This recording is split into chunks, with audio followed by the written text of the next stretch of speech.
ते म्हणणं असं आहे त्यांनी फिर्यादीचं, जे काही एक नंबरचा आरोपी आणि दोषमुक्तीचं जे ॲप्लिकेशन दाखल केलेलं आहे त्याची 17 तारखेला सुनावणी देखील आहे. परंतु ज्या फिर्यादीनं जे म्हणणं दाखल केलेलं आहे ते म्हणणं असं आहे की जो CID SITनं जो तपास केलेला आहे, जे चार्जशीट दाखल केलेलं आहे, याच्यामध्ये हे सगळे आरोपी सिद्ध झालेले आहेत. खंडणी ते खून हे सगळं प्रकरण एकत्रित आहे आणि या खंडणीतूनच खून झालेला आहे.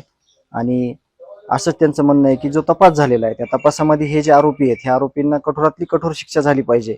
तेच मत जे फिर्यादी आहेत, ज्यांनी म्हणणं दिलंय त्यांचं देखील आहे, देशमुख कुटुंबियाचं देखील आहे आणि सगळ्या लोकांचं आहे.